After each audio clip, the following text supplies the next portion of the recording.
आज से 150 साल पहले महान बांग्ला साहित्यकार और राष्ट्रप्रेमी बंकिम चंद्र चटर्जी द्वारा लिखा गया वंदे मातरम गीत आजादी के संघर्ष के दिनों में न केवल भारत के स्वतंत्रता संग्राम का प्रतीक बन गया, बल्कि करोड़ों देशवासियों में देशभक्ति के प्राण भी फूंके।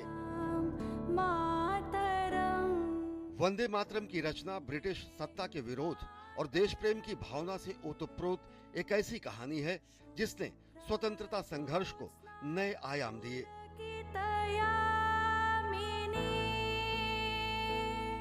इस गीत की रचना की पृष्ठभूमि 1870 के दशक में बंगाल के भीषण अकाल, अंग्रेजी कुशासन और जमींदारों के शोषण से मर रही जनता को जागृत करने के लिए उठे सन्यासी विद्रोह पर आधारित था।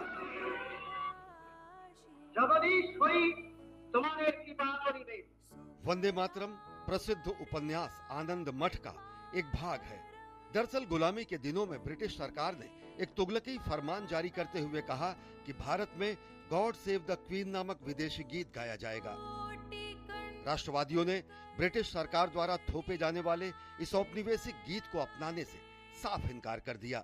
गुलामी के प्रतीक ब्रिटिश सरकार के इस फैसले के विरोध में बंकिम चंद्र चटर्जी ने 7 नवंबर 1875 को अक्षय नवमी के दिन देशभक्ति गीत वंदे मातरम की रचना की।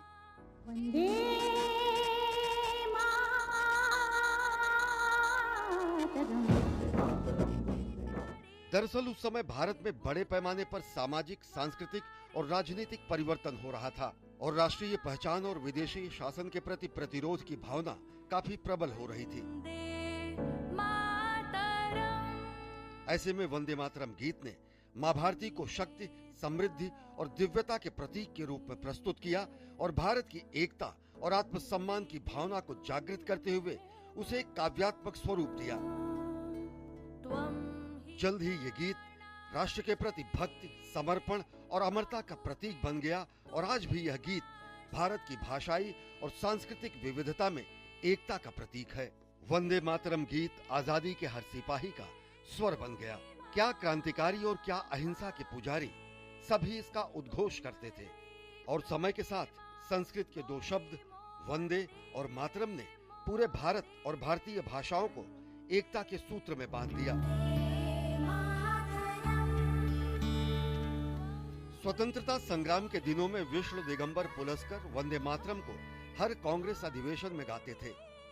एक बार तो मोहम्मद अली जब उन्हें रोकने की कोशिश की तो उन्होंने मोहम्मद अली की बातों को नकारते हुए इसे गाया।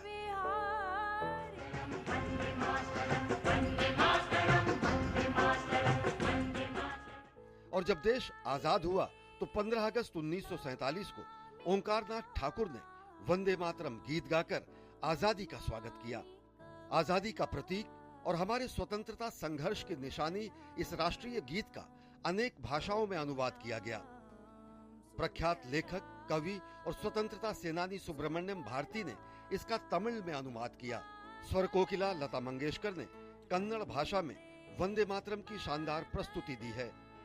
स्वतंत्रता की 50वीं वर्षगांठ के अवसर पर स्वस्थ न होने के बावजूद पंडित भीमसेन जोशी ने संसद भवन के सेंट्रल हॉल में खड़े होकर वंदे मातरम गीत गाया।